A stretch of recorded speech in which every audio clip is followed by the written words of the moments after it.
Hi, everybody. I'm Gary Davis with Intelisys, Director of Solutions Engineering here, and I've got with me a couple of special guests. I've got Kyle DeWitt. He is a VP of Tech Services on the ScanSource side, and I also have Tom Laguerre. He is the SC for Intelisys up in the Central region. Today, we're here to talk about contact centers and how to go about working with contact centers, even in a remote home working environment. Again, welcome everybody to today's session. Glad you could make it, and hopefully you find these very informative.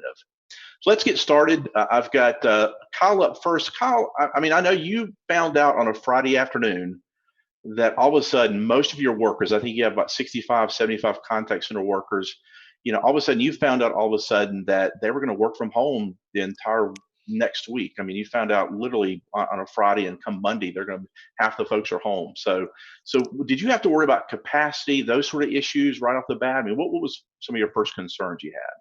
Yeah, so I've got, like you said, about a 65-person contact center. We run pre and post sales support for ScanSource for our internal sales team and our partners.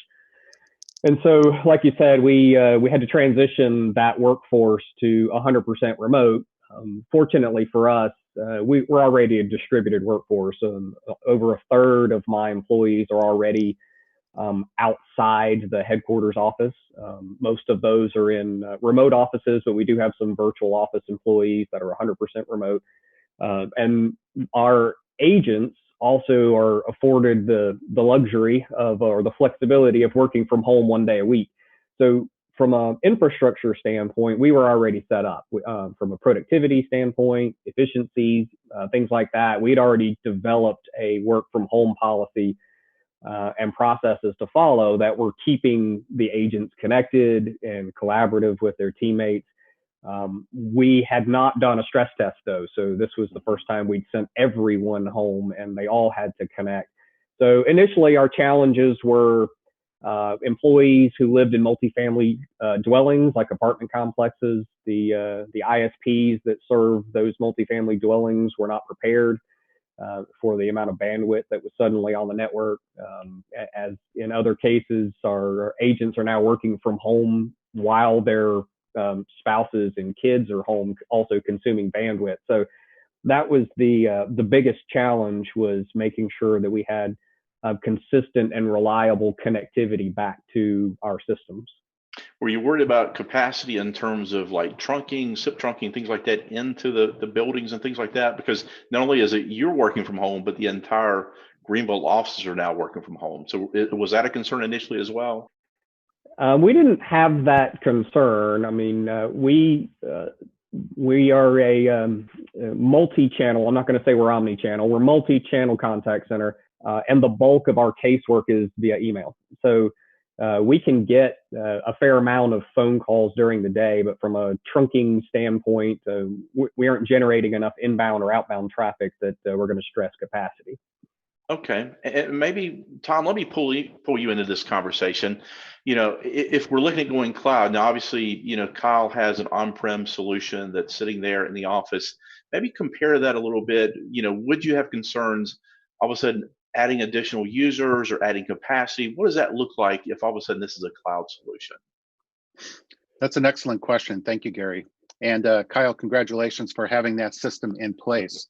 For a lot of users, this has been a real stress test, and they didn't even have the platform to build upon. The customers that were using Contact Center as a service with a cloud-based platform were fortunate, even if those agents were already in the office every day, because it's very easy with that type of platform to redeploy the agents to be working remotely. For those customers that didn't have a premise-based system or a cloud-based system at the office ready to deploy remotely, it provides a platform to spin up very quickly remote office agents. So in other words, if you didn't have the licensing, if you didn't have the capacity, if you didn't have the hardware, if you didn't have the agreements to send people at home for your system at the office, a cloud-based option gives you that, and it gives you that option very quickly. I would think that some of the concerns would be on a premise-based system. What are the licenses that will have to be purchased to work remotely? What is the connectivity at the home office? Are there is there additional training because the system will be so drastic? One of the advantages as well with people working from home is that you can expand the total number of agents and shrink the number of agents very, very quickly without having a long-term capex expense. You're only paying for the OpEx month to month that you need. And as it grows, you can pay more. And as you shrink, you can pay less without having that additional commitment. Yeah, and I think one of the interesting thing too is I know on the Intelisys side of the house, we've had a tremendous amount of sales during this work from home environment we're in today. Just in terms of, again, like you talked about, Tom, it's one of those we're seeing lots of people have to ramp up real quickly, add a bunch of additional users, a lot of different capabilities in what they had to begin with, and so this was working out really good for a lot of customers out there. Maybe talk about, I know there's several different suppliers that even have some promos, things like that. Maybe just spend a minute or two just mentioning some of those, maybe not necessarily by name, but at least some of the things some of these guys Sure. are offering out there. Well, as I know that there's been a lot of concern during the COVID-19 lockdown that there could be vendors and suppliers that actually take advantage of customers, and I've seen exactly the opposite. Right. I've seen a lot of suppliers working with us to be extra flexible in terms of promotional pricing with free trials, with month-to-month commitments, where normally 1, 2, or 3 year commitments would be the minimum that they would accept.